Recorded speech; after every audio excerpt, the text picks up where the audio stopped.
I'd submit that there's a paradigm shift that's happening where you have folks who are seriously considering what it might be like to go fight with AI. And before that had been kind of a science experiment.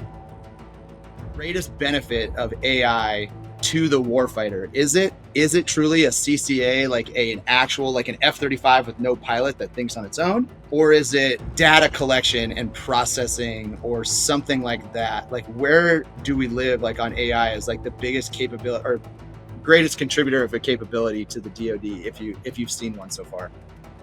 I became a big LinkedIn guy when I was getting out of special operations, and they said, hey, you know, we are quiet professionals, but we're not silent professionals. And when you get out, you're entering a world where there's a lot of noise. So your job is not to add to the volume, your job is to create signal.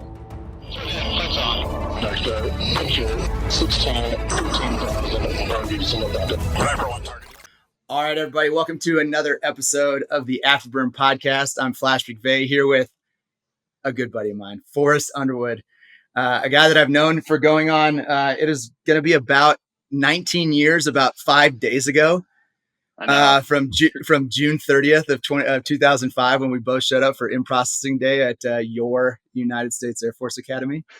What a time. But I was talking. You don't look any older. That's amazing. Me, on the other hand, like I look and feel you're younger. You're actually better looking than when we started the academy. I don't know how you do that. I don't know if that's true. I got a lot more gray than these days, but we were talking before we started recording about kind of going to the Air Force Academy, and me and Forrest, we played flag football against each other, with each other, all those different things. Once you're there, kind of in it, doing all the sports and things like that. But you kind of forget that sometimes when you're at a place like the Air Force Academy, we did a lot of dumb stuff.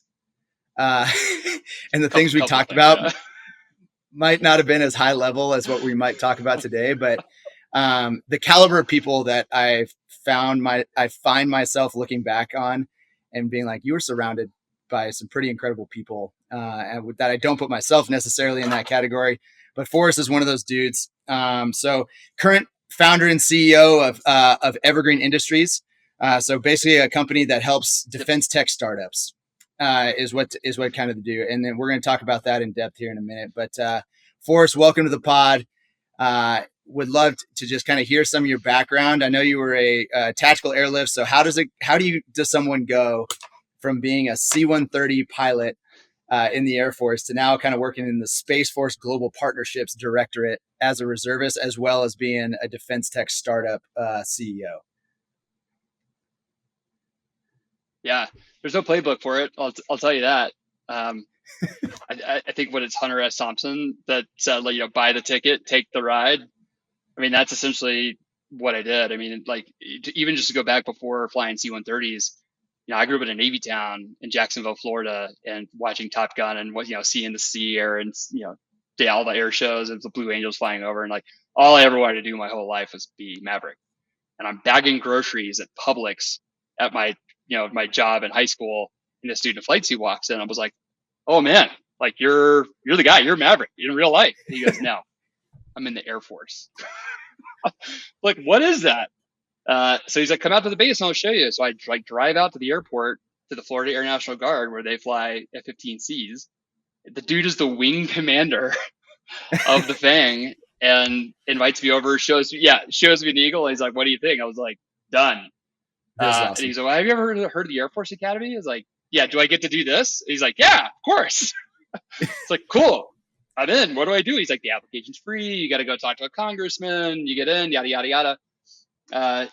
And no surprise, as a late junior in high school, trying to get into the Air Force Academy with kids that have been wanting to do this their entire life, they go, hey, you seem like a pretty interesting candidate. You probably need to go to prep school, though. Make sure you're focused, make sure you understand what's in store here, make sure you'll be successful. And that was the best thing that ever happened to me. So I went to Northwestern Prep, got into the academy the next year, the class of 2009. And then, my whole time at the academy, all I wanted to do was fly jets.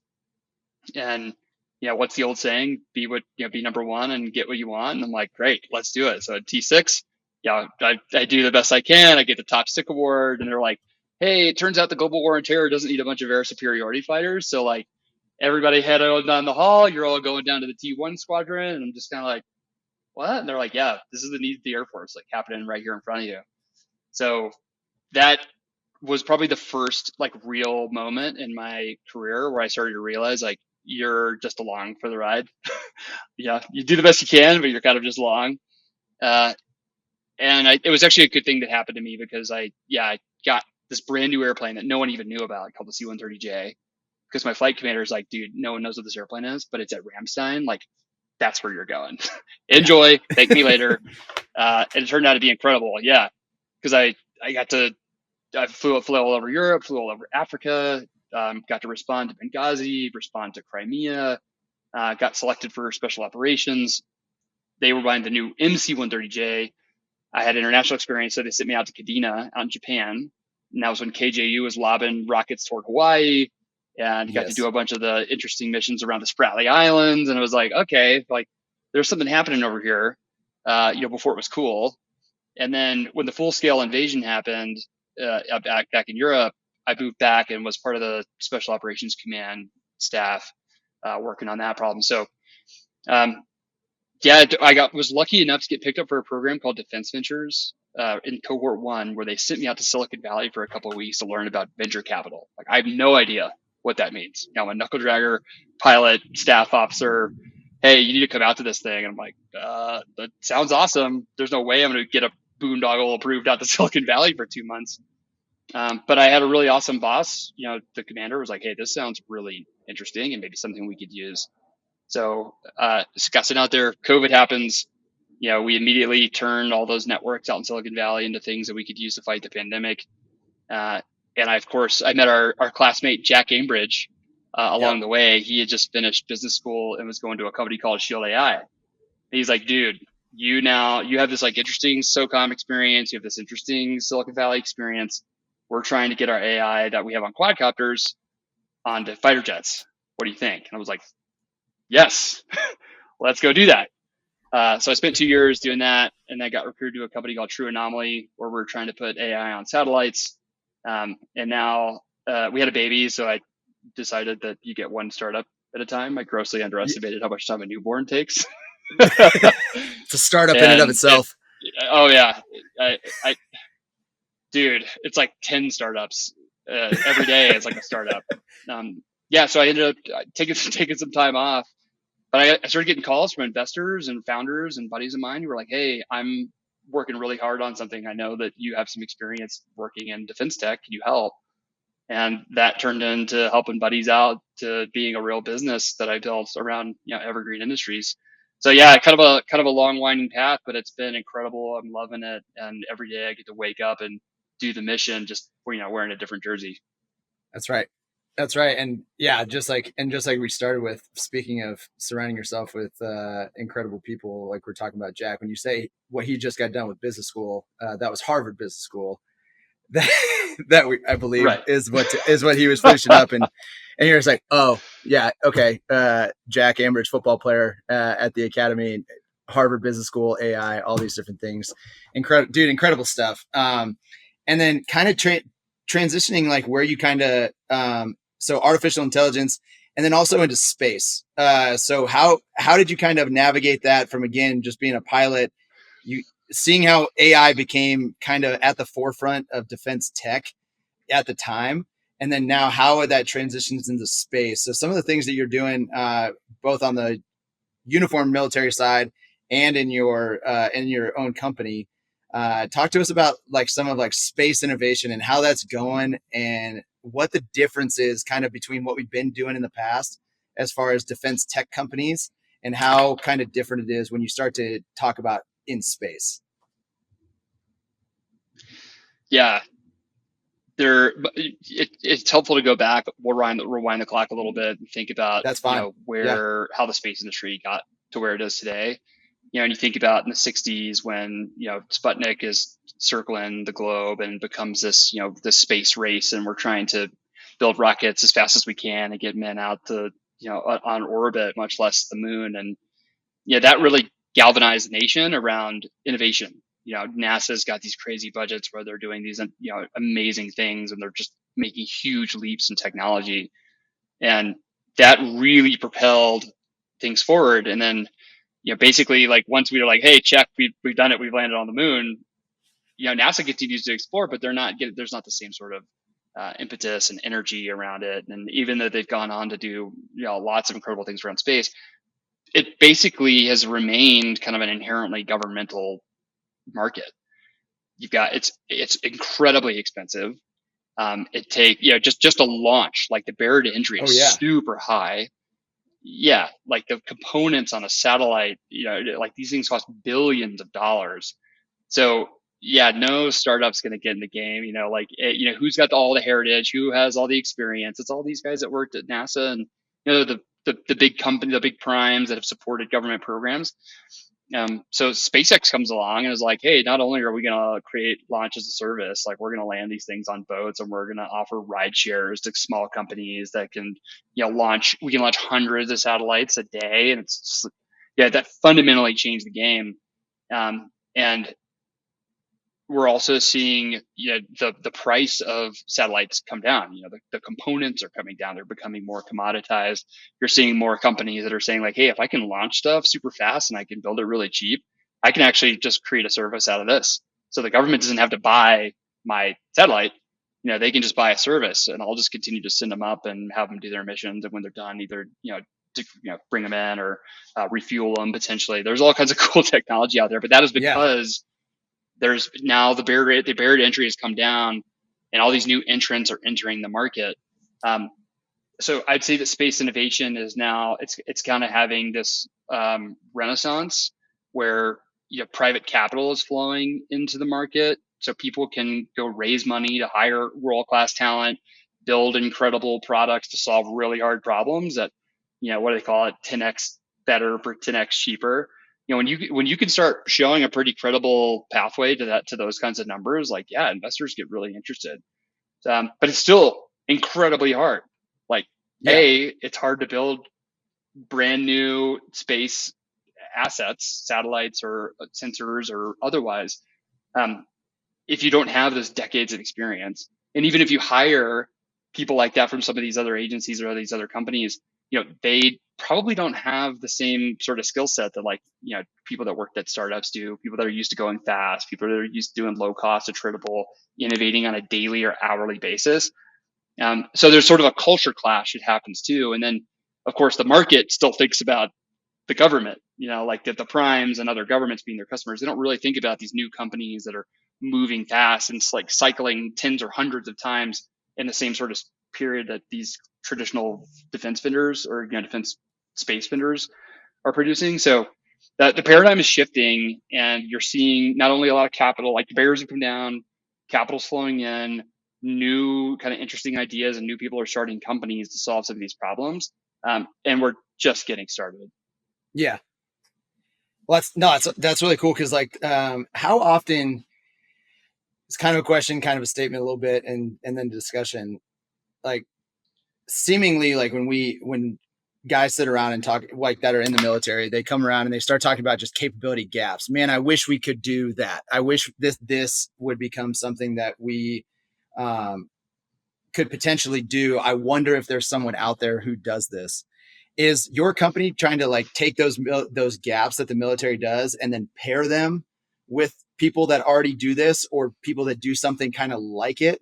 Is you're saying is like, hey, there's this company out there that does something that could kind of touch this space, and I bet they could figure it out if you paired the right military mind that knows how things work with the right tech mind that knows potentially how to accomplish just like the difficult things like on a computer that I know I don't know how to do. How often do you see that where it's just like a discussion of, does somebody do this because we have this gap? And then how often does that happen in kind of your kind of sphere? I have to laugh at the guy who literally taught at the F-35 weapons school saying that he can't do things on a computer. I appreciate the sentiment, but dude, Well, all right. You know what? That's yeah, fine, because look, we're talking F-35s. Is yes, it is a flying computer. I do know how to do that, because this is actually like where the one person can touch the two, so to speak, is where it's like, I know I need the airplane to yeah, do this, yeah, and I know the computer works like this. I just have to marry those two up. How do you do it at scale with two large entities, if yeah. you will? So we'll rephrase the question. Thanks. Yeah, I don't think anyone. No, no, but you just described it. Like, I don't think anyone's figured out how to do this at scale. Yeah. At best, we've got companies like Anduril and Shield AI who are like getting into programs of record and are like actually at the same table providing credible technology solutions to these like really challenging national security problems, like stuff that you could throw billions of dollars at a traditional defense company and they would just never be able to solve because they don't have the talent. They they have access to the tech, but they don't cycle as fast. The budgets are finite, and these programs are, they're all, most of them are cost plus fixed fee. So yeah, they're not incentivized to go faster, they're not like incentivized to do better. So yeah, like you end up having these challenges, and like we're still working through that. And I think that's part of what makes this like space so interesting. Is if you have what you described, which is you understand the operational concepts, like the problems that need to get solved. You also understand the technology, like where the gaps are, what the state of the art is, what the state of the practice is, where things are going. Like you can actually kind of see where these things might intersect. The third aspect of this that's like critical is business, like business acumen. How do you? Okay, it's great that like you understand the problem and you can build a credible solution. How do you actually bring that thing to market and make sure that you can build a business around it? Because the one necessary and sufficient condition for a business to be successful is paying customers. That's it. Like there's Yep. no magic to this.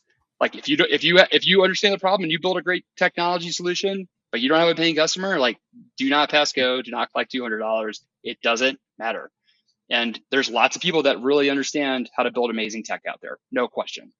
There are a lot of people that understand. They've spent years, decades in the Pentagon, or they've spent time at the weapons school, and they've done things. They understand these problems deeply.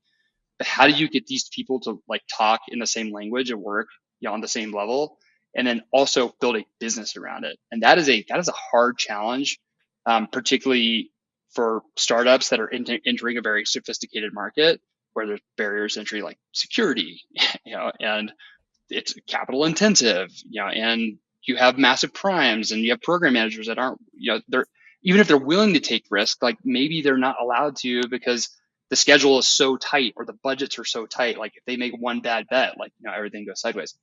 Yeah. So yeah, I think like in essence, that is what I set out to solve at Evergreen, is take the lessons that I learned and all the scar tissue along the way, having these like very unique kind of operational experiences, having this really unique experience out in industry, going to business school and like learning the first principles and the fundamentals and putting all that together to make sure that like, hey, you think you need to develop a requirement here, but all you really need to do is come to the table with a problem. Just come and just tell me what sucks, what's hard, what are you Yep. missing? And we can put a lot of really smart people on that, look at it and figure out like, hey, maybe there's a couple things here we can do. And then you have some smart business people or who are maybe like actually the same. You just kind of suss it out and you build a business model around it. It's like, okay, yeah, now we potentially have a company here. Yeah. And I think that's like what I try to do at Evergreen is make sure that before we go raise money, before we go make any huge commitments, or before we go down a path, because as you know, like a 1 degree deviation in the near term can be a massive pronounced difference over the course of a very short period of time. Let's make sure that we're totally aligned here, so that if we go push this thing up to max AB, like we're going in the right direction, because it doesn't help anybody if you raise a bunch of money and you go as fast as you can the wrong way. Yeah. And that's kind of one of those, that leads me to kind of an offshoot kind of question when you were talking about these big primes, and other things like that. Does a kind of a startup failure, like that 1 degree of deviation, that you raise a bunch of money, you get like a contract that then doesn't come to fruition, what impact does that have on like another company that's trying to do something of the same? Like when you're trying to now take something and produce and provide a capability to the government, is there like a good skepticism, healthy skepticism, or a bad amount of kind of animosity between the government side and the startup side about just like, you need to have everything fleshed out before we even think about giving you a contract? Or is it a pretty cordial relationship on both sides? And like, does the government want these companies to provide this capability? Kind of, if you understand, if I asked the question correctly. Yeah, I mean, I think the people working in these roles, because there's not like one single decision maker. It's not like in technology companies, you're typically selling to someone like a CFO, a chief financial officer, or like a chief product officer or something like that. Like someone who has the authority and the budget to just make a decision. Like, hey, I've got this tool, it solves all the problems that I need. I've got the budget. Like, boom, let's do it. Like you have one buyer, and if that guy doesn't like it, you have hundreds, if not thousands, of other companies that are in the market that you ostensibly like can solve that problem for to go after. In the government, it's not just one person, but you do have all these different stakeholders you have to align. You've got the warfighter, like like it's got to solve my problem, but cool, like I don't write checks and I don't make any decisions. You get the acquisitions people that have to come up with the acquisition strategy, right? They have to like look around the market and see what's do some comps. And it's like, hey, by the way, if you've raised money on this, there's like probably not anything else like this. It's probably pretty new. There's not a whole lot of market comparables out there to contrast it with. It's moving incredibly fast, but like, how do I even assess that? And then you have the requirements people that are sitting in the Pentagon or wherever, whatever they're working, trying to think about like what the 2040 problem is and like take that problem statement and break it down into, tangible pieces that they can wrap their head around and they can give to an acquisitions person to go out and look in the market to buy. It's like all these things they're really hard when the pace of the threat changes so fast. The pace of technology is changing even faster, which is driving the threat and also driving us to try to like wrap our heads around just the problem and solution space. Meanwhile, like you've got budgets that Congress expects you to execute and provide the capability that they've said in the national security strategy and the military strategies. Like, hey, these are the things that we said were important. You said you could go do this. You said a budget request. I gave you that money. Now you're telling me, no, I need more money or I need to spend it on different stuff because the threat's changed. It's like, well, yeah, right. So like this is a multivariate problem. It's really hard to solve. Yeah. But it is tractable. Like we actually hit, like, this is something that the like innovative companies, particularly startups, like, kind of prescribe to the Silicon Valley ethos, they understand. And if you think about things in terms of machine speed, like if you're moving at the speed of software, as opposed to like always trying to move at the speed of hardware inside of the system, like you can actually start to solve some of these, it becomes more tractable. But I think to your point, the difference between startups and primes, like I think there is a cordial relationship in that people at at every level are saying, yeah, we know we need better solutions and we need to make it more cost effective and we've got to deliver them faster. It's just really hard because the system doesn't really exist to do that. I mean, we built a system that was built for making B-29 bombers and aircraft carriers, and B-2s and B-21s. Like we didn't build a system that makes CCAs or like software as a weapon system or, and we're trying to get those two things to reconcile is probably not going to happen in our lifetime. Like that is, I think, one of the things that most people in the innovation world would say, like, oh, if we could just get the PPBE process to be reformed, like all will be well. Well, like there's a reason we have the system, like, and there's a reason we don't want to buy an aircraft carrier every 6 months. Like, that's just infeasible. However, there are concepts out there. And you're starting to see this with like SIBR budgets and with like Raider funds at OSD and like AppFit programs and different things where it's like, hey, bring the thing you told me that you went and raised money from Silicon Valley to go solve. Like we'll test it in an operational context. We'll give you feedback. And then you go back and iterate on that as fast as you can. And we'll try to build some steam. And it's essentially kind of a parallel pathway in addition to the normal process. But if you're waiting on the big machine to change, like don't hold your breath. You got to find other pathways and other ways to attract the right people to the market and then get them in across the valley of death onto the other side. Yeah. And when you're saying don't expect this process to change in a quick manner or within our lifetime, like I think it was all right, I might butcher the actual bill or like our concept, but I think it's the Deficiency Act. Like we're talking, we still run the defense budget the same way we did in 1884. So Yeah. it's when we sit there and like how we fund the military, there has been some changes. It's not always on a 2-year palm cycle. There is some future spending it's out there. But it's still an antiquated process that's both I talked about this with an individual, Stiffy Sitzer on a previous pod, where it's like you want the inefficiency because that restricts like power being put all in one place. You want like a healthy amount of inefficiency, but then you also want an efficient process. And our governmental Department of Defense, any of these acquisitions process is not efficient. And therefore it almost slows people down, but it's still a pretty good system. But yeah, it's kind of some of these that I've seen and talking to you before is that you just have this problem and then you've got a company over here that's just like, yep, we can absolutely do that. And then you're talking about moving at the speed of software and just being like, hey, yeah, we can shift and we can maneuver and do some of these different things that provide capability to the DoD, which is pretty impressive to see. Which is interesting. You brought it up because you worked. So tell me this: you worked for Shield AI when Blue Heron did the versus F-16 kind of thing with DARPA.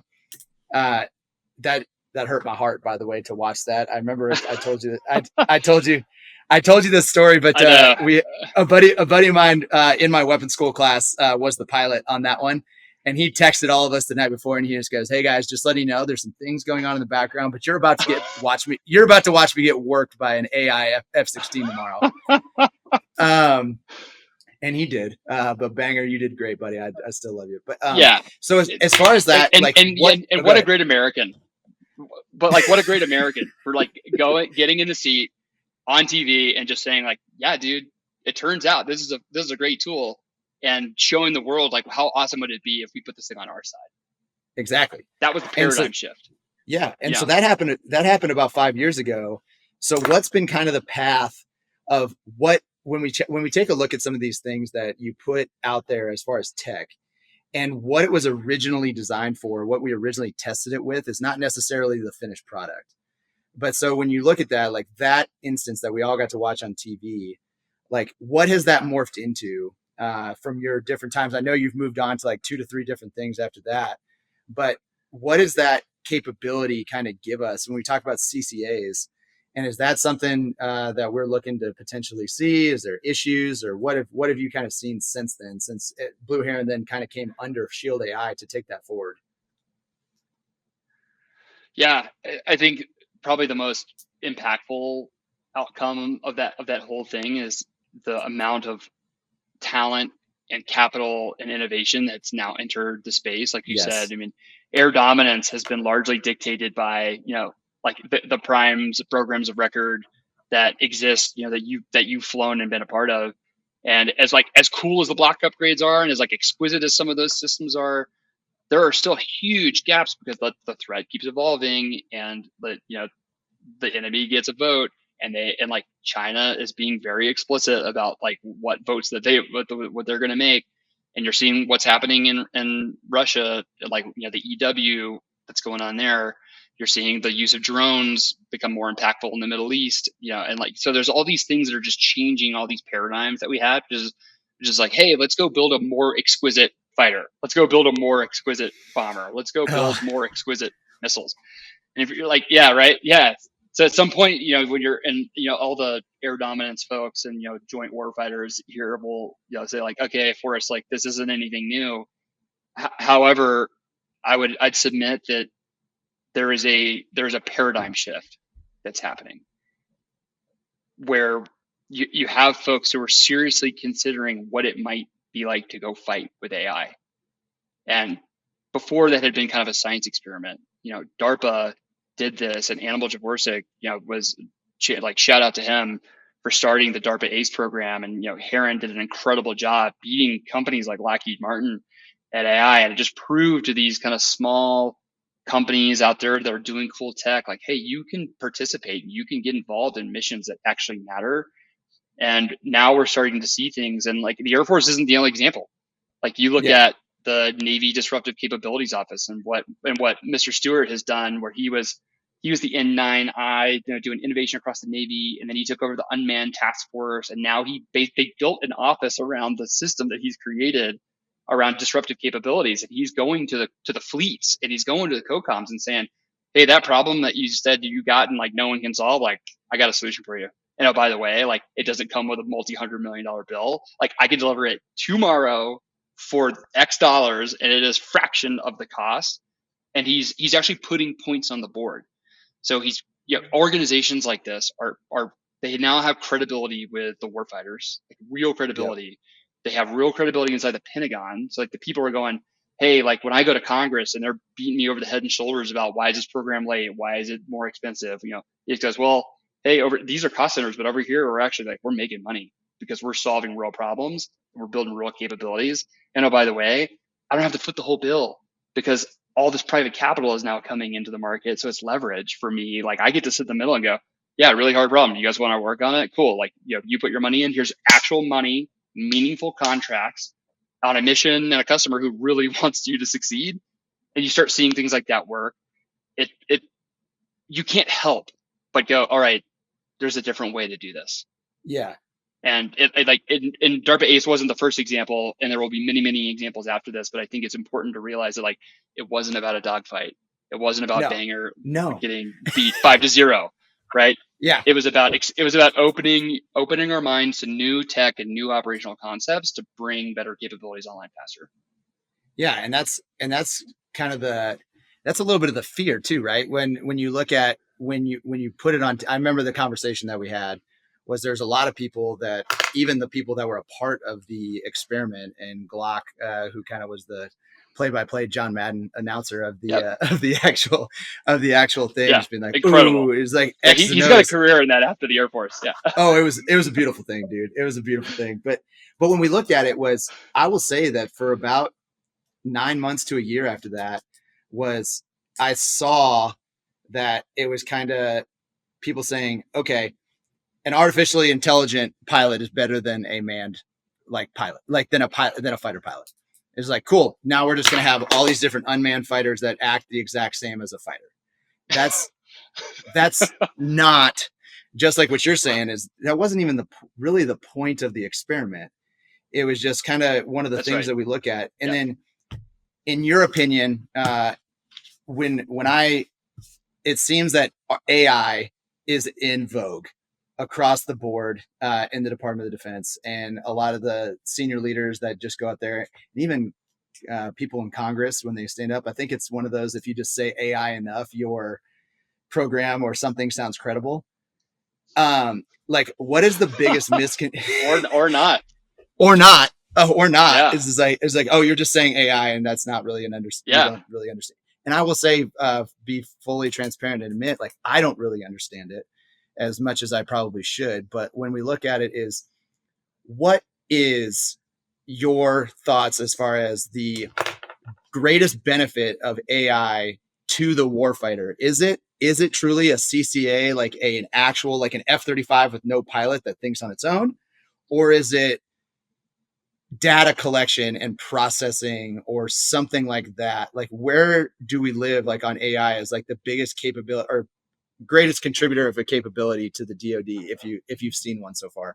The answer. Do you think I'm going to be out of a job? Do you think I'm going to be out of a job? All boats. No, not anytime soon. I mean, I honestly believe AI is the most amazing technology. And by the way, I don't fully understand it. Anybody that does, I think is, a bull-faced liar. You've got people like Nate Michael, who's the CTO at Shield AI. He is a professor at Carnegie Mellon. And I remember being on a call with him and one of our customers, because every single call you ever had with anybody was like, well, what is AI? How do you even define AI? And it just you start there. You got to get people to understand it before you can get them to believe it, and much less commit to it. And there's a huge mountain to climb when you're getting people to understand AI, right? It's not like X's and O's. I can just sort of hand wave it. you really need someone who has like deep understanding of this technology, who has experience in the discipline. And he was like uploading PhD theses that he sponsored during the call. He uploaded like 20. He's like, hey, if you have more questions on this, feel free to read any of these, because like all your questions will be answered in the thousands of pages of text are here. Or you just take my word for it, like I actually understand what's going on here, and we can just move forward past the like, yes, this is credible, and like let's figure out how we can use it conversation. And I think, like, to your point, what's the most valuable use of this? I think there's so many use cases. I was actually, in my role at Evergreen, I'm fortunate that I get to work, based on my experience, I get to work with some of the pretty high level decision makers who are thinking about this, and they're trying to answer that question. And they've gone from trying to like understand the ones and zeros of how AI works, and they just go, okay, cool, like LLMs are here. I want to figure out how to use them. And the thing that they're now kind of focused on is like, how do I use them in a trustworthy way?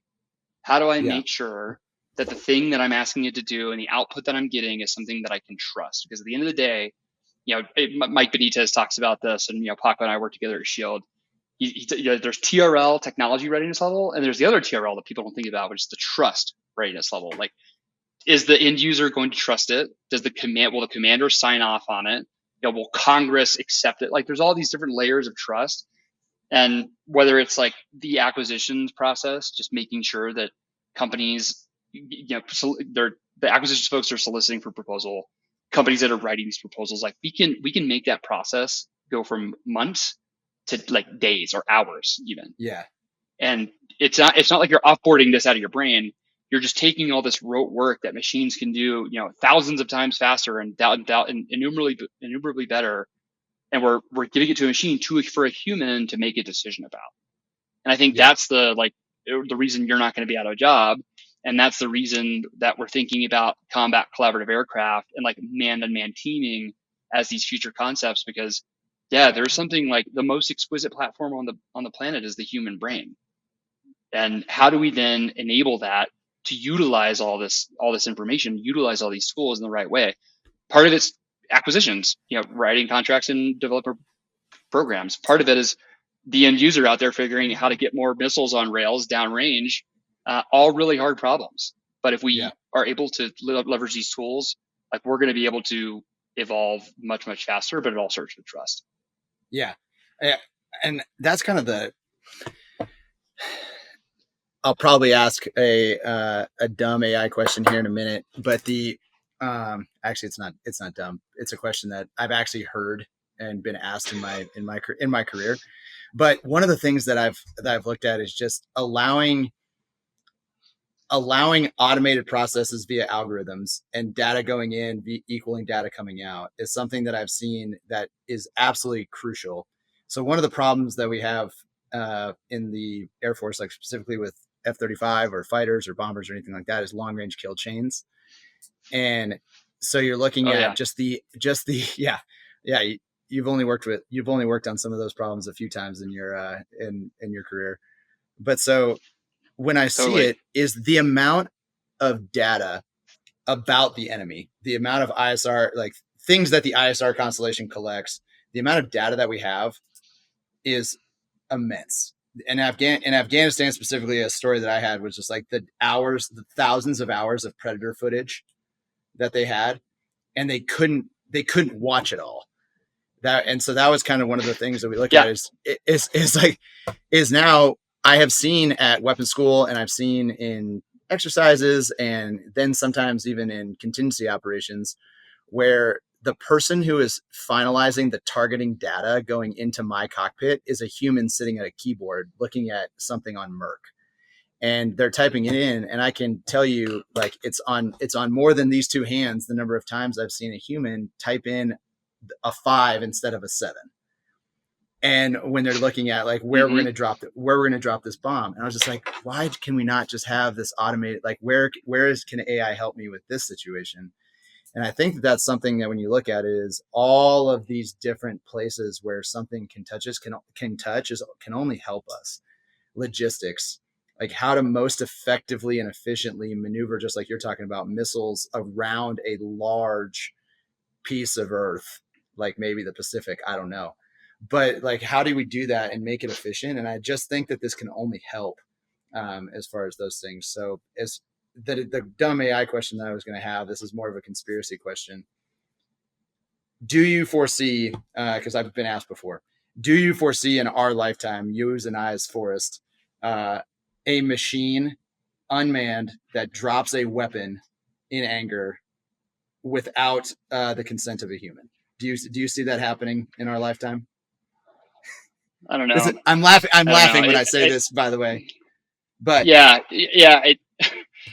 I honestly don't know, and because I think in extremis, when acceptable levels of risk get high enough, people start doing the calculus and they go, okay, like, am I going to send Flash and there with this force ship of F-35s to go like penetrate the was of an A-21 Bravo, like, or do I just send a couple of CCAs out there to soak up some missiles, maybe lob a couple down and get a couple of kills? It's like that calculus makes sense to me. Now, will the policymakers do that? Will they agree to that? Will the collateral damage be worth it? Yeah, I don't know. There's a lot that goes into that conversation, but it's not totally off the table that given the circumstances, given the ALR, given the risk to force, that like you can see a conversation and a decision getting made where something like that is totally feasible. I think the more interesting question around around getting to that answer is how do we, just like any scenario, like how do we train for that? How do we try to make sure that the first time we're not, like, the first time we're thinking about that question isn't in that situation? Yes. And dude, you lived it now. It's like, this is your job. Like, you go out there and you push the envelope, given the tech you have, and just down the road at Edwards, they're out there trying to push the envelope of like, hey, what tech can I give to these guys? How do I get it out of DT and into OT and like into the cockpit as fast as possible, or onto the ground, or onto a ship, or onto a satellite? And that process still takes way too long. And then one of the things I think about for industry is, these companies who are they don't have the reads that you and I have. So they're like, hey, I've got this incredible solution. I think it's going to solve long range kill chains. I'm like, cool. There's like 7,000 things between where you are today and where you want to go that you may never know. And that's a problem. And like, they don't need to know everything, but they need to know some things, and so that they can solve the right problem, and they can think about integration, they can think about communication, they can think about operations, they can like do all those things that are going to be necessary and sufficient to get to that end goal, or at least like make progress that way. And that's one of the hardest parts is, security is just a massive barrier to entry. And if you don't even understand the problem, how can you begin to start solving it, much less practice with it, much less play with it? And I think that's the big thing that like we haven't really wrapped our heads around, is like, at the speed the thread's evolving and the speed that the technology is evolving, how do we like rapidly get reps on this stuff so that if the balloon goes up tomorrow, God forbid, like we've got something in the kit that we have trained with and we are ready to go fight with, and we have some frameworks in our mind to think about how to begin answering some of these really hard, complex questions. Yeah, and security.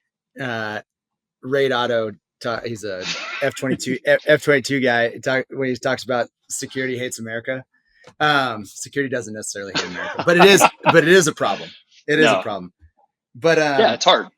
Yeah, because you have to protect yourself. And when we talk about those need to know, but the number of times I've seen, and you've probably seen it as well, if you have any specific examples, feel free. But like, there's a dude in the room, incredibly knowledgeable, has great ideas. And I was like, I'll bet if we would have been able to tell him that one tiny piece of data, if we would have been able to tell him, he would have had the golden nugget that would have solved this problem for us, he or she. And that was something that I saw numerous times. Specifically, it's like, hey, the cyber weapons school, those two people that came in from there, just because they weren't able to hear about this one thing the F-35 can do, or potentially, or whatever, they would have actually helped us a lot more. Is there any examples that you have about like security just becoming a true barrier to an answer? Oh yeah. I mean, the joke in SOCOM is like, the best secrets are the ones we keep from each other. It's like you're sitting at the table looking Yep. the guy in the eye who can solve this problem, and you're like, I can't tell you. I Yeah. want to. Believe me, I do. Yeah. And it's like that, and that's really hard. I mean, and when you think about the second and third order effects of just the culture, like the security culture of like over classification, over Yep. protection, what that does when you try to do, like, for example, when you start thinking about working with allies and partners, like, okay, hey, it'd be great if we didn't have to like carry this entire burden ourselves. How do we do things that are going to be joint and combined? Well, if I can't even Yes. talk to the dude across the table who works in cyber who could solve this problem, how do I even begin to approach a company that might have this tech, much less an ally or a partner who we are literally going to go fight with? They don't know what we have. I don't know what they've got. Like, keeping secrets from each other, that's a massive problem. And and this is why we could do these exercises. We stress test these things. We go like push integration as far as we can to hopefully go find these things and then debrief them and then take action to resolve them. And once you get to that resolution step in the debrief, or in the after action report, it's like, well, what can we do? And then somebody goes like, hey, sorry, like, that's just never going to happen. Yeah. I think similar to the like, is AI ever going to drop a bomb question? It's like, what's it going to take for us to finally say, hey, you know what? Some of this stuff needs to be classified, and like, I trust and respect the people who are going to guard those secrets. Most of the things that we are protecting probably could either be redacted enough to be releasable at the right level, or we can just have our conversation about it, a reasonable conversation about things kind of in more generally, to kind of Yes. understand the state of the practice and the state of the art, so that we can go, problem solve. Yeah. No, I'm with you. And especially with some of the companies that you probably work with at Evergreen, is just like we don't really care where the best ideas come from, and they're trying to build their company with the best talent. Not all of Sorry, America, not all of the best talent is inside of the United States. Some of these companies are multinational. Like, and when I say multinational, just the people that Yeah. work for them. And like, they don't care where the talent come from. They don't care where the good ideas come from. But then when you go out and find these companies that potentially have the answer to some of our problems, is you say, okay, well, who's going to be working on this team? And are there any foreign nationals? And if the answer is yes, that's going to Yeah. become a pretty significant problem. But Yeah, and I have to give massive credit to our classmate Rudy Bowen, who worked Rudy B. at the headquarters in the strategy shop for the Space Force. So he graduates from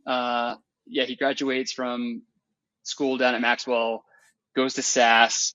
Yeah, he's an Air Force guy, cross commissions into the Space Force, comes up to the Pentagon, writes the commercial space strategy with the team, obviously, but he's like he's doing a massive load, and then this thing gets rolled out, and it's like, okay, hey, we have just told the world that we understand that we are going to exploit everything we have, you bet, but we are going to build only what we must, and we are going to buy everything else. That's it. Yeah. Like, bar none. Come to the table. If you got something, we want to hear about it. No, by the way, that's not just inclusive of the traditionals. That's looking at non-traditionals, and we're looking at allies and partners. And the Space Force is really making a concerted effort to think about, like, how do we engage these new companies? Also, how do we engage our countries, the allies and partners here, to make sure that their companies can come to the table, and we can buy and sell to each other, and we can integrate and work with each other. And security always comes up. The Buy American always comes up. And the idea is like, all right, well, there are some things that we can do, very like tangible things that we can do in the near term, like making sure you don't have to have a joint venture in the United States in order to like do business with America. Like, there should be a way for us to buy things from a French-based company, and they should be able to buy stuff from us without going through the FMS process. And like, there's a reason for a lot of that. But in general, like, we just got to streamline those kinds of things. And I think, kind of, to our previous conversations, like, what are the catalysts going to be to make that happen? And I think you're seeing it in space going so much faster, because space is hard. It's capital intensive. The timelines are really long. Turns out they don't all work the first time. And oh, by the way, we're not going to be able to do this all ourselves. So you're seeing these market forces, and I turn it into like business concepts, because at the end of the day, this whole thing is a business. You have to consider incentive alignment. You got to think about, like, all right, how do I bring these companies to the market, reduce the barriers to entry, but also incentivize them to perform and work together and create a relationship so that we can solve these problems. And I point to the commercial space strategy because I think they're probably doing the most like right now to accelerate that process and make it work. Yeah. And if I will say people that I have found, and again, my wife is the business owner and entrepreneur in the McVay family. But as far as the things that we look at with some of our adversaries when we're looking at great power competition, it is a business. It's like business acumen. It helps you understand some of the things that we're looking at when we talk about great power competition, specifically with China. Like aside from our fear that they would just invade Taiwan and like Russia invading Ukraine and some of these things, really the biggest driving force from some of our development of new tech and new capabilities is when a country just tries to control the market.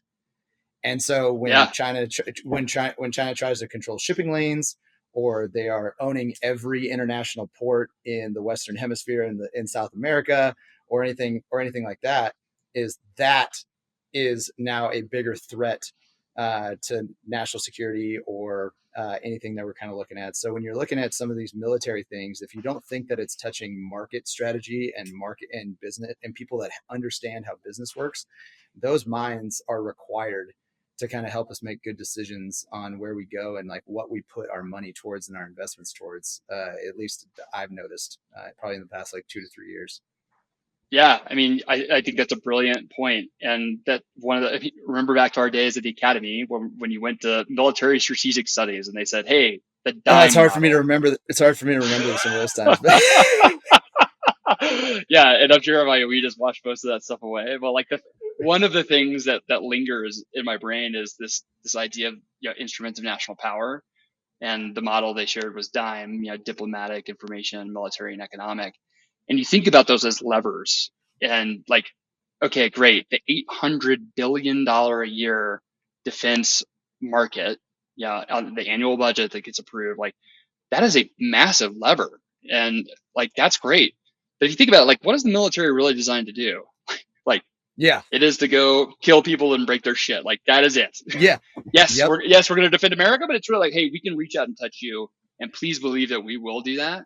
And we have done that very credibly, which I think is why everyone sort of goes like, I don't know if we want to really piss off the Americans because like we know they'll come after us. Like that, like deterrence works beautifully in that scenario. Yes, it does. But what happens when you get to a place where it's like just below the threshold, where like America's going to go send an aircraft carrier? It's like, or it's like just spread out enough that like, it's in Africa and it's like not in Ukraine and it's not in China. And you're like, okay, do we really care? Are we really going to go spend a bunch of money? Like how do you handle all that stuff? And it's like, okay, now all of a sudden this death by 1,000 paper cuts problem starts to happen. And you go, okay, like I'm not going to be able to do this all myself as the United States, as a United States military. But what can I do? Okay, I've got diplomatic missions in all these places. Great. I can collect information. I can share information with these places. But the thing that I have, the biggest lever I have is the $25 trillion GDP of the United States of America. That's a pretty big lever when you think about it. Yeah. And then you go, okay, well, like how about all of the nations where we have diplomatic missions and where we're sharing information with, like you add their GDPs to this and you think about, okay, the power of those markets, the market forces that you can create, like that's what China's thinking about with Belt and Road. And I wish America would be thinking about not just in a defense industrial base, but like an American industrial base and like an allied industrial base and like use that more as a lever to dial up things where, okay, great. We do need hypersonic missiles and we do need B-21s and F-35s and GADs and ships. And we also need a bunch of other stuff like IT. Yes. Like if we spend a bunch of, if we spend better on IT, and it didn't take me 30 minutes to log into my email and we weren't trying to build it all ourselves internally to the military, like into the government, we just paid people like that are world-class and deliver excellent software products. And oh, by the way, like if it works great this year, but doesn't work next year, cool, you're out, next one's in, and like it's transparent to the users because it's software and it's modular. I think that there's a lot of room to run there. And like you made an excellent point where like if you're a hammer, every problem looks like a nail. Yes. Okay, like then you over index on a lot of these like military solutions to problems that may be solved, either diplomatically with information or economically. Yeah, we talk about it. I will say something that's shifted from the start of my career to the to towards the back nine, if you will. But is the conversations that we have in the bar aren't necessarily always at the tactical level anymore, and they're not even at the military level, but they are kind of at the dime piece. If you nailed it. Nailed it. Smartest dumb people on the planet. Your United States Air Force Academy. But when we talk about some of those things, is I've had conversations in the bar about and asking somebody post training mission where I just go, what world, like what geopolitical situation do you think would have to occur for us to shoot beyond visual range air-to-air missiles at other Chinese aircraft? I was like, what do you think would have to happen in the world for this scenario that we just went and trained to potentially? Not saying that we train against specifically Chinese aircraft or anything like that, but yeah, we do. And so, cause they train against us and whatever we train. Yeah, anyways, but I go, man, what geopolitical, and we talk about it, and really what it kind of comes down to is they're just like global economic crash, significant disruption in our IT kind of infrastructure, massive cyber attack, or something that cripples like the United States economy. I don't know, but some of these things that we look at that we should invest more in to ensure they don't happen, because then everything will look like a nail very quickly. And if we devolve into a military conflict over something that starts as an economic issue, then that just shows that we haven't invested appropriately in the past. And so that's kind of the thing that I want to look at. And you just want to build a world that is more interconnected and cooperative. And just like you're talking about, is the more you can do that in a free market society, the better you're going to be off. Because if all of these countries are tied together economically, it's very difficult to go to war with each other. Well, yeah, I mean, democratic peace theory like makes perfect sense. It's like, hey, we're making a lot of money and like life is pretty good here. Why would we want to fight each other over that? And they say war is politics by other means, and like I agree. I think the point that you're making there about like the conversation at the bar,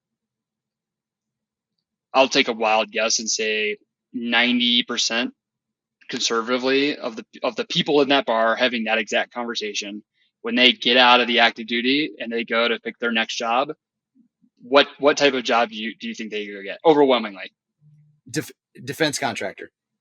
Right. I did the same thing. Yeah. And I think the question is like where, and we need good people at Lockheed and Northrop and Boeing and the primes. We also need really good people at some of these kind of new innovative companies. And typically you think about like risk, like, okay, like if I go to a startup, am I going to take all this career risk? Or, like, is my equity going to be worth anything? It's like, well, what's the risk of you not doing that? Like, will that company make it across the hump? Will they ever build the right solution to the problem that you know about if you're not there sharing those insights? And if you're not there helping those founders that like want to work 18-hour days to go build an AI fighter pilot that's going to fly against, an F-16 guy, it's like that stuff is probably never going to happen unless you have people that sit in that bar, have that conversation, go, I'm going to do something about this. And they pick, it's like, hey, great, go to Lockheed and help them be more innovative. Go to Northrop and help them move faster, or go to a startup and help them like team with the primes, or, go get into a program or whatever. Like all that stuff is good. Where I think that we're totally under leveraged is like the other piece of the equation, which is, hey, what if we get our really smart cyber guys out there thinking about how to build better enterprise IT solutions and selling that globally so they can make a ton of money, but they can also deliver better solutions like to the market that we care the most about. I mean, earlier we were talking like why defense? Why does it matter? Like, I just don't care about anything else. But I also think about defense and like in the instruments of national power, I think about it much more broadly. Like I think about them as pieces in the puzzle as opposed to like this or that. It's not zero sum. So Yeah. like, the thing that I counsel and advise the companies that I work with, and the folks on the government side that I work with is, hey, like this isn't a zero sum game. You don't have to think about like winning in defense tech or like getting into a program of record. You should be thinking about how to build a really great business and how to solve a meaningful problem that people are willing to pay you for. Yeah. And oh, by the way, like if you can create enough overlap between those two things, like a great IT solution or a great cybersecurity solution or a great new satellite service or a great new, sensor for an airplane, like that's probably going to be great for everybody. And if you could think about how to like do that, and like, okay, you're not going to be able to solve world hunger with like one particular solution, but like if you can build a credible business, it doesn't have to be $1 billion or $10 billion business. If you can build a 50, 100, $200 million business that gets acquired by one of the primes, like you have solved a really hard problem. You've helped the primes because they weren't building it or couldn't build it, and then the warfighter gets what they need. Like what an incredible win-win-win scenario. Yeah. So I generally kind of think about the problem in the solution space more broadly than that, but it is definitely focused on security. And like you said, how do we create more peace, through diplomacy and democracy and economic prosperity? Yeah. Yeah. No, that's the man, that's brilliant. Like I love it because that's the thing. It's just like where people, again, just like you're talking about with business, you need paying customers. And also the mark of a successful business is just having a really great product. And it's like, and what is a great product? It is Yeah. something that somebody has determined that they have a demand for and you're supplying it. And so once you build that great product that nobody else does any better Yeah. than you, then you are now going to provide that service to somebody else or provide that capability or good to somebody else. And then and see how big you can make it. And that's something that I think is incredibly instrumental to both individual prosperity and business prosperity, global prosperity. But then it is the best way to protect us from each other. Because again, the more we work together and if we're in business together, like I want that to be cooperative. And a bad business is people with animosity at the top, like within themselves, and that's going to fail. And so if we have kind of business with everybody, then we can go from there. But I'm going to shift gears to something that you said right there, is get these people out and say, hey, these guys are going to go work in defense contracting after they get out of the active duty or get out from being a reservist or anything like that. But your defense ventures program that you got the opportunity to go do, exposing military members to some of these companies while they're still in uniform. That program, which ended unfortunately this year, talk to us about that program. And then it might get uncomfortable, but at the same time, like tell us why. Sorry, I'm actually going to back up. Every single time that I see something that you put out there on social media, you end it or start it with, this is how we win. Like, this is how we win. And then Defense Ventures program, when that ended, you put, this is not how we win. And so talk to me about that program, what it was doing, and then how, like, why is it important that we bridge this gap while people are still in uniform? Yeah. I mean, Defense Ventures was really kind of the brainchild of Will Roper, and when he was in the seat, and it was actually Air Force Ventures first. And he and Mike Slaw had this idea. He's like, hey, if we could get more people out to Silicon Valley and the tech companies, we could understand, as fast as tech is moving, at least we can start to kind of understand it, or at least get a pulse check. And, Mike Slaw was out there working on a company to help military members transition into tech companies. And he said, well, we can we have all these connections and all this network out here. We can certainly help active duty people come out, get the experience, and go back into the military. Like it's the same companies. These are the people you want to go interact with. So they said, sure, let's do it. And they sent a cohort, cohort one, myself included, out to Silicon Valley for 2 months, and not even knowing how to spell VC, and just kind of like parachuted us in, said, hey, go out, win friends and influence people, and just like listen, ask a bunch of questions, listen, and see, what they're interested in, what you're interested in, and see if you can find anything that's interesting to work on together. And I think the incredible serendipity that happens with programs like that is you get people, like out in Silicon Valley who had never even thought about the defense. They literally grew up their whole lives, never even thought about the military, not once. Like never crossed their mind. They weren't bagging groceries at a grocery store and seeing a person in a flight suit and thinking like, oh, I want to be you. I That want guy to do comes in, that. gets his groceries and leaves, and they're like on to the next customer, right? Like, and I think for the most, like, there's a lot of places in America where that's true. So getting them exposed to people like us who are like, hey, we work on really hard problems too, and we need technical solutions, and we need smart people that care. Like, how do you do it? Um, that was a transformative experience for me.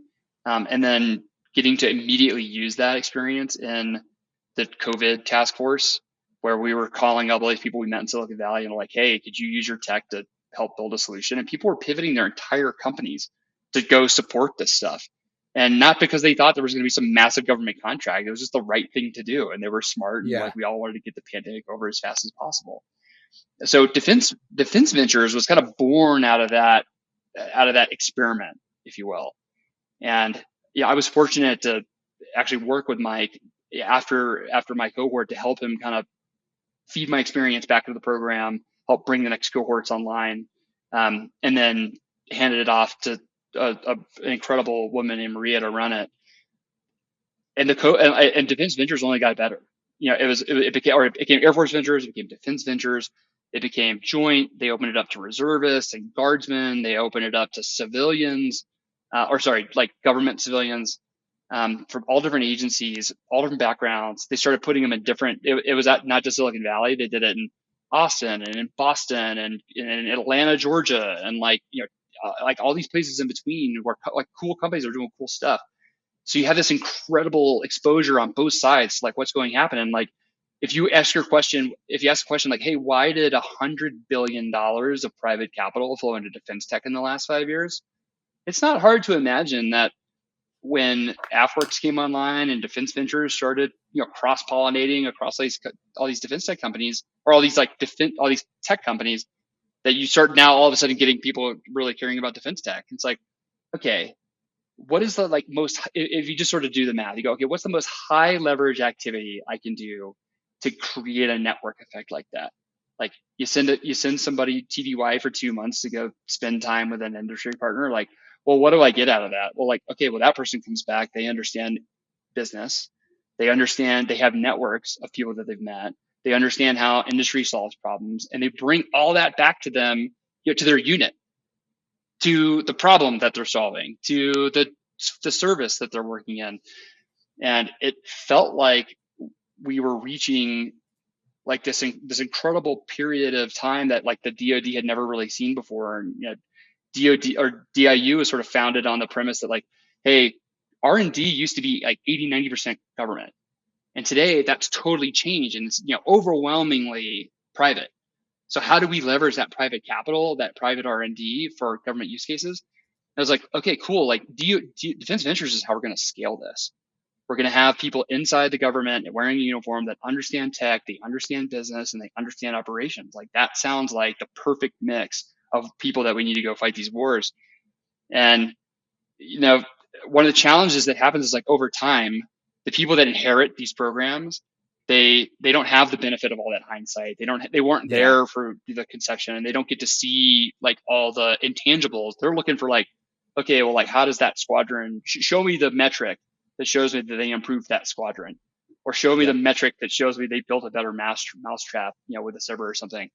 And unfortunately, the program, like, they got into their last contract and it didn't get funded, and they discontinued it. And you saw these people kind of come out in droves. And obviously, I'm passionate about this, but you saw these people kind of coming out and saying like, "Hey, you're missing the picture. Like, you've lost the plot here. This is probably the best people program that we've ever had, and you just let it slip through your fingertips." And I've got to give credit where credit is due. A lot of smart people in the DoD were like, "Yeah, you're right."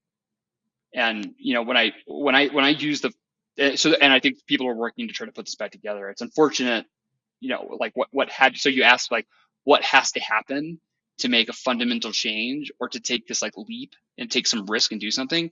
Like, unfortunately, it seems like defense ventures had to get canceled before people realized that, hey, this is actually super powerful and very impactful to a lot of people in these organizations. And it was like transformative to like a generation of people who are not just warfighters, but they're decision makers that are really trying to all help us win. Yeah. So when you like the thing that I'm thinking about constantly is like, how do we win? And I love to shine a light on things that I think are getting us closer, if for no other reason, just to help people sort of build a heuristic around, hey, this is what right looks like. This is like I should be looking for things like this and try to match patterns because that's how our brains kind of work. And when when things don't, it's easy to kind of shit talk and point at things that don't work. And we Yeah. could talk the point PPBE process all day. We could point to defense ventures getting canceled. We could point to any number of programs that are all going sideways. And like, to me, that's just not very productive. Like, yes, we need to look at things and understand why they're not working to hopefully fix them and turn them into things that do work. I just try to spin, but there's a lot of people that are trying to figure out why all these things are broken. And there's a lot of bitching and complaining on every Slack channel and every Signal group you're probably in. I try to focus my time on the things that I think are like really done well and try to make them shining examples of what right looks like and ultimately like will help us win. Yeah. And dude, you're doing a great job of it. I love it. And one thing that I always kind of remembered about you both at the academy and then when we were at pilot training at good old Laughlin Air Force Base kind of together is oh yeah your like when you're out there is your specific, your individual, but then now like as Evergreen Industries is bringing people together to just the winning at the bar in Laughlin was just having a great time. And so when we're doing that is like you're doing is you're bringing people together to win and provide solutions to these very complex problems. And then something that I talk about all the time on the podcast, and I saw on one of your posts, is that another benefit of getting military people out into some of these tech companies that, just like you're talking about, have never touched anything with the military or never even thought about it, is there have been companies that they've had employees walk out because they hear that their company is providing things to the military. And they just go, oh, well, we don't want to touch anything that's going to touch like anything with the military because they're violent or it's warmongering or anything like that. But the interaction between military and industry that doesn't touch the military is something that people are going to understand. Me in the military, I don't want war to happen. I want to do everything in our power to prevent war from happening. And the only way that we can do that is to have people that are doing all of these different things that are going to help find problems to these solutions. Because if we don't have a solution to the problem, then we're just going to go out there and beat people with sticks because that's the only thing we can do when we don't have a solution. And so that's kind of the thing that we want to look at is the getting military people out into industry is going to show that most military people don't want war. And now they kind of build that trust level that you were talking about earlier with AI, that now some of these companies will sit there and just be like, okay, fine. Working with defense, with the Department of Defense or the government isn't such a bad thing because they now trust us a little bit more. Yeah. And it's a two-way street. Like, think about the master sergeant or the lieutenant commander who has been grinding for 15 years at their job, and they know everything about the problem. Yes. They live it, they eat, sleep, breathe it every day. Like they could just, I have to do it. They could wax poetic about all the problems here and just talk your ear off about it. And when you then send them out to a place like Humorous, building brand new manned and unmanned hypersonic vehicles, you put them out there and they just go like, oh my God, you are thinking about a lot of the same problems I'm thinking about, and you have put your money where your mouth is and are solving it. Yeah. and you have got all these people to come join you on this mission, and we can actually work together. Like, it's not an us versus them conversation anymore. It's a, Nope. hey, we're on the same team. So this challenge that I think a lot of startups, just business kind of in general, deals with when trying to do business with defense is like, A, we don't speak the same language, but B, we don't really know each other that well, so we don't really trust each other, and therefore we're skeptical, and therefore it's easier just to sort of resist and say like, yeah, well, I'll just kick the can down the road until the threat dictates that you must go faster and you must deliver better. And now you're like, well, I don't have any I don't even understand the market. I don't even understand this tech, much less have the relationships to call and wrap my head around it or even begin to start solving these things. And I think that's, like, to your point, where we're like, for like very low cost, and for super high value, we can, as a nation, we start bringing people together. And like, you want to talk about, like, this is how we win. I mean, look at what China is doing with civil military fusion. I mean, they are forcing these things together because they know it's so powerful and they know the impact it's having. And like, yes, we don't, like, in America, we don't have to do that because we have these incredible innovators and we have these really smart people. If we just facilitate it, it will naturally occur, and like, people want to Yes. do it. But if we unplug it, like, it's going to be hard to have. Like, no master sergeant's going to take 2 months of leave to go, you know what, I'm just going to go spend some time working with a company I think is really cool to try to learn about how they do stuff. Like, you can't do that. No, just send them to do it. And then kind of the other one that I see all the time is, if you want to talk about taking care of our veterans, is this then shows them that they are like a transitioning veteran. Look at all the job opportunities that they have after they leave and the networking that they build. Oh yeah. And just so many veterans that can go out there and just be like, oh yeah, I have 20 other, just realizing that there is more out there that your skill set fits than just going out and, okay, if I don't get a job with Lockheed, then I'm done. Or just all these different things, and just the opportunities that are kind of opened up that I've seen. I didn't know some of the opportunities that I could utilize my skill set to help somebody out. You probably, again, when we were sitting at the academy, and I would have told you that, hey man, you're going to be the CEO of a company that deals with defense tech startups, you would have told me I was crazy. But or It's maybe like, not. no, dude, I'm gonna be an F-35 weapons instructor. Yeah, it's like, yeah, I'd be you. That's, if I could pick anything, I'd just be you. Yeah, and it's like, I'll tell you what, on hundreds night, when you and I were hanging out and drinking beers and stuff like that, at the time I was a logistics officer, and so right. Yeah, like all these things that is cool. But all right, we're getting towards the end of our chat here. But no, this is awesome, man. Again, thank you so much for taking the time. But one thing that I wanted to kind of discuss before we might kind of Tarantino the story back to something you said earlier about your time actually being a pilot in the J. But budgets, we talk about budgets, and as far as like the process that we have is budgets, having a signed defense budget that actually does allow for a 12-year utilization cycle or 12-month utilization cycle versus a CR that allows for a 6-month utilization cycle towards end of year funds. What does that do to a defense tech startup that just gets into the market? Yeah. I'll be completely honest. Every company that I work with plan for it, and they make this part of their go-to-market strategy. Like, it is at this point, it is just an assumption that we are going to make. It's going to happen. Like, what a shitty proposition. Yeah. But that's the reality. Like, we don't build companies for the market we wish we had.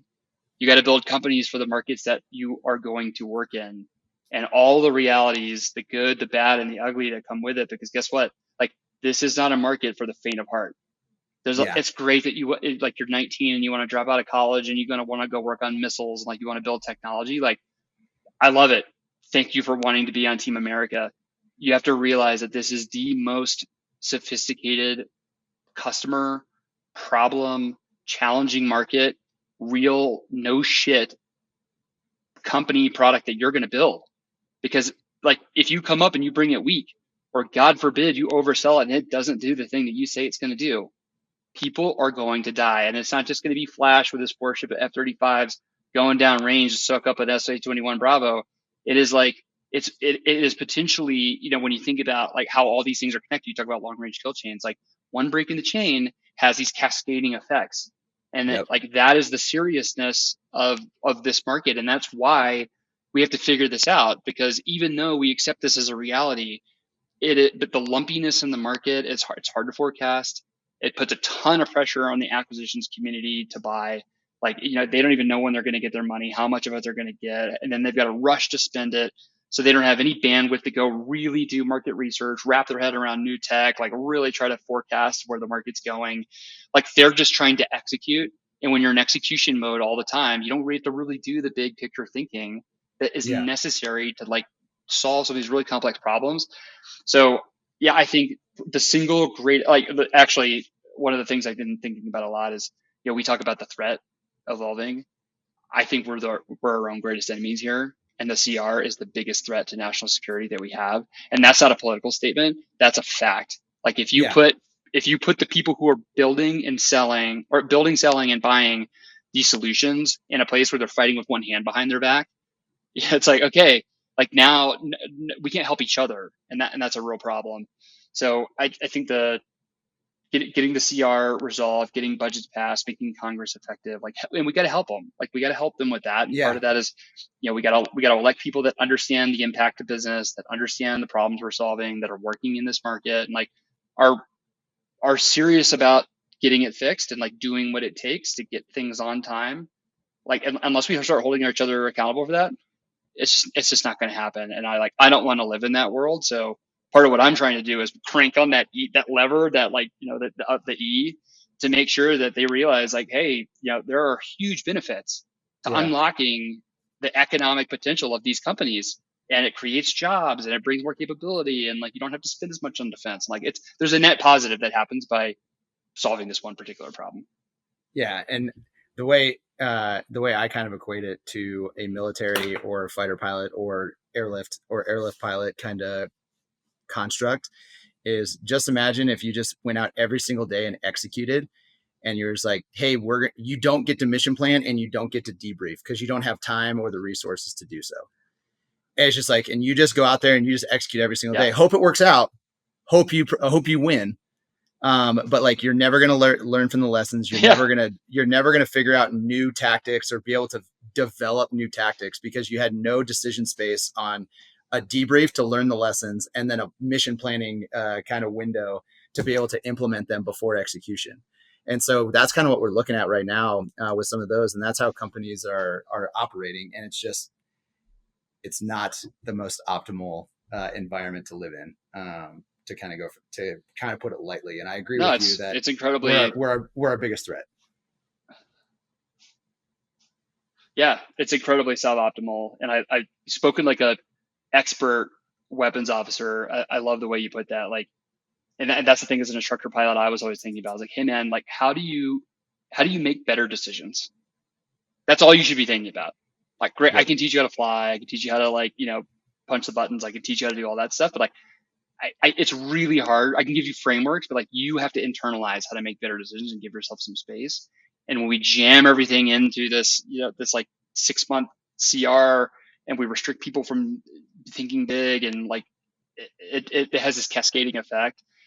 And I'd love to hear some smart people come on and think about how we can like all work together on this. Yeah. Because I do think there's a lot of people out there that are really smart and have really good ideas on this. But unfortunately, are probably just throwing up their hands and saying like, hey, this is a reality of the market. I'm like, okay, like, on the one hand, that is what I'm telling founders, because that, like, if you have to go to market today, this is what you should be thinking about. On the other hand, I'm thinking like, all right, how do we remove this roadblock so that we can all win better together? Yeah. It's probably the most impactful conversation we could have. Oh, definitely. And that's the other one. That's the one too, is just like, I venture to agree with me if it's true, or tell me if it's true, is that another barrier to entry is that instability. As you just go, effectively, you're asking a company to come work for an organization, And hey, by the way, you're going to live paycheck to paycheck for the duration of your contract. And you're like, that's just the kind of life. And you can kind of see what it does on the stress level and decisions that a family makes when they're living paycheck to paycheck. It's not, it is, there is a parallel to the business world on being able to do that and just be like, I'm not necessarily sure I'm going to get all the funding that I was told I was going to get or when I was going to get it. And now I have to just kind of live that paycheck to paycheck kind of life. And that's, again, not going to be the most beneficial for everybody. But yeah, all right, so particularly go ahead. in venture. I was just going to say in venture-backed startups, there's, like the impact of that is actually companies can generally raise money with a good idea. You can even raise more money if you get a little bit of traction. You get a SIBR or two, you make some traction. But what you can do is you can over leverage yourself. You can outkick your coverage in a really big way if you lever up and you take all this venture capital, you sell all your company in the hope that, I'm going to be able to like hit the market cycle right on time. And I'm going to be able to do all these things I got to do with the warfighter, with the acquisitions people, with the requirements people, with the appropriators, with the authorizers. I'm going to be able to do all that and like time it perfectly. So one of these CR, like I'm in between CRs and I've got it nailed. Like that is, it's already hard, as we've discussed, like to solve this problem. It's even harder to build a startup in this market, given that sort of scenario. I mean, like the luck and timing aspect of that is, incredibly hard. But to your point, like I think in this, like what we're going to see if we don't fix some of this is, not only are these companies going to over leverage themselves, like they're probably not going to be able to, get across the valley of death. And the investors are going to say, well, hey, we've done our part. We took the risk and invested in these companies. You didn't do your part and fund them when they could build these things because of the CR for any number of reasons. Well, we've got to go find another place to invest so that we can get better returns in a market that actually is viable. And like the worst case scenario would be the money dries up, the founders leave the market, and like we have this brain drain of people that don't, they care about defense tech, but they just can't execute because of, because the system, we've made it so immeasurably complex and challenging that a non-traditional company really can't be successful systemically. So it sucks that you've got all the stress that you're already taking on by working at a startup and that you're already incurring by working in the defense market. But like the fact that like it could all just go away. And now we're going, hey, but we're actually going to write you contracts there. Like, we've seen this movie before. Like, cool. We're gonna go build a better dog walking app because I know I can make $1 billion. Like, exactly. Let's not let that happen. Yeah, no kidding. Or some of these venture capitalists go invest, taking a big leap here a little bit, I understand, but like some of these VCs like go invest in companies that are now providing a service to maybe an organization that doesn't have our best interest, maybe another country that is looking for some of these things as well. But like when you're looking at some of those, is you want people to invest in the things that suit our interests. And so when you create something that is now a barrier, and they're going to go find somewhere else because that's the market. And even if a nation like China, like a communist country, they are still in the market and they are doing pretty good. And so those are the kind of things that we're looking at. But all right, man, I do got a question for it because I want to hear some of this stuff. So you're a C-130 pilot. I know, going way back, but that is you by trade. And dude, you had a hell of a career. If you have any stories like that you can tell us about Benghazi or Crimea or any of that kind of stuff, let's close it out with a kind of there I was, or a war story, if you will. Man, I do have a lot of those stories. Unfortunately, I can't tell any of them, but I can tell you. Hey, security, like allude to something. We'll talk around it. Yeah. So a guy I know, there was a really cool opportunity that we got when I went out to Japan. I was a brand new MC-130J pilot. I'm one of the first guys out there, and we got to go do a pretty cool mission down in Australia. They do these joint Joint Chiefs of Staff exercises, JCS exercises. So we're down there doing Talisman Saber. We're training with like the SASR, they're like special operations dudes. We're dropping them. We're doing these full mission profiles, like refueling helicopters, doing airdrops, doing infills, exfills. It's the real deal. It's full up down there. And when you're flying around the outback and you're flying with the Aussies, like they're like, hey man, anything goes. Like we've looked up the street. We got to know like what's coming our way. So we're not pulling any punches. You don't have any of the restrictions you have at the knitter. It's like game on. So we do like it's like generally a 2 week thing. We spend the first week there. We're doing a lot of the training and kind of prepping and stuff, and we get a break in between. And they had conveniently timed the exercise around a holiday called Anzac Day, which is like their 4th of July, but times 10. Like everybody wakes up. So the first thing you do is you have a sunrise service, and you pay homage to those that have gone before you, and everyone's there. It's not like a morning parade at the Air Force Academy where you hate it, you don't want to go, and maybe you skip Try to get out of it. This is a scenario. Yeah. Like everyone's there. 100% of the people are there. They're decked out in their uniforms. You have this massive ceremony, and then the sun rises, and at like 5:39, the first beer gets cracked. You're like, okay, like this is gonna be a long day, because these guys, not only do they work hard, they play hard. So yeah, we have a couple of beers in the squadron. We do some stuff like you do, and then like we're downtown. It's like 7 a.m. We are 3 sheets to the wind, and I'm at an establishment that serves beverages, and this burly SASR guy looks at me and he's like, oh, you're a pilot. I'm like, yeah, he knows because we're all in our uniforms. I'm like, yeah, he goes, he's like, the problem with pilots, you guys can't drink. And I was like, what? First off, yeah, like you check yourself. Like maybe you're in America, or like maybe you're in Australia, but in America, like we pride ourselves on the ability to party. And he was like, oh yeah, all right, well I'll bet you a beer, but I can get a drink faster than you. I'm like, all right, well, never one to back away from a competition. Like, let's go, man. And he goes, ready, set, go. So I'm like jumping, hollering, screaming, trying to get the attention of the bartender. And he just goes, boop, and flips open the tap to the beer on draft. And beer is just going everywhere. It's flowing. Like he hits 2 of these things. Like the beer is going all over the floor. And the bartender comes running over. And the bouncer comes running over, and the guy, the whole time, the guy's been filling his beer underneath the tap. And right before the bouncer comes over, he looks at me and he goes, I fucking got ya. And he slams the beer, gets tackled by the bouncer. We're kicked out of the bar, and by like 7:05 a.m., like we are hammered. We've been kicked out of the bar. Kicked out of our first bar. Yeah. And I've already lost a bet.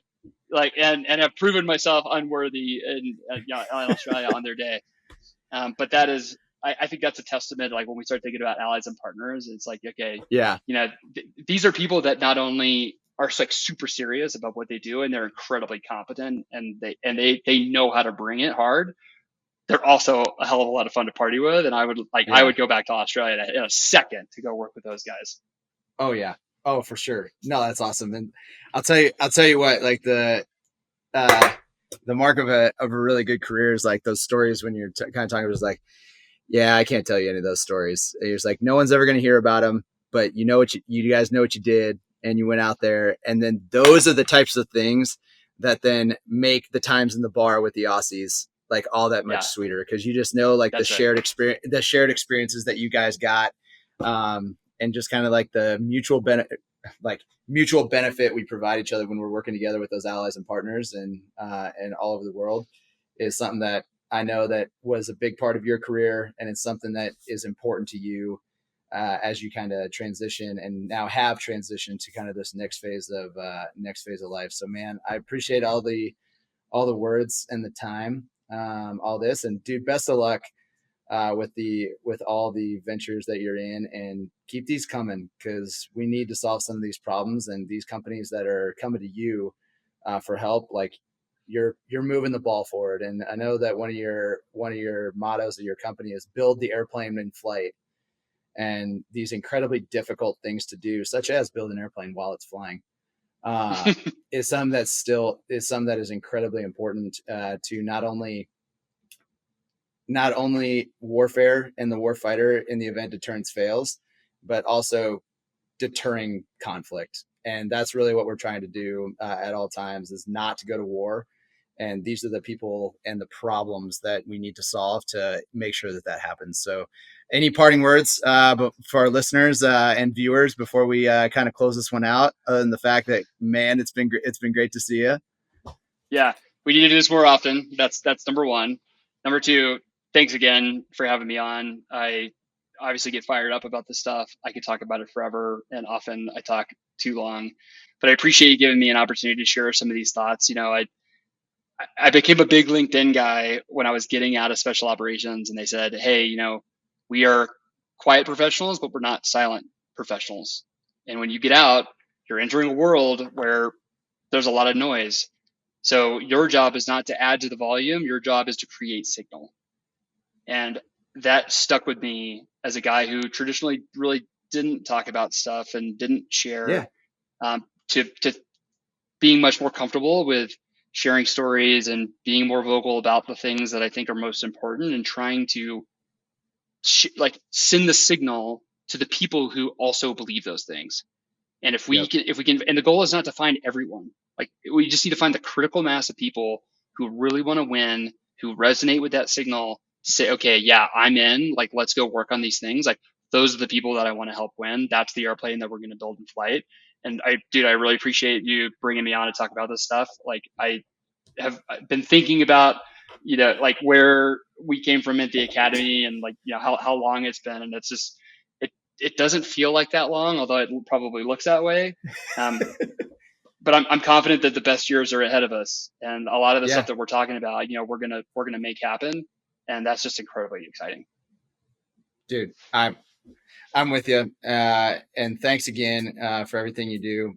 We will do this again, and then also hopefully get some work together in the future. So for everybody, Forrest Underwood, Flash McVay for the Afterburn podcast. Thank you so much for taking the time to listen to us. Hit the subscribe button, or listen to us and share us to wherever you guys get your podcasts. And that's it. Enjoy the rest of your guys' day.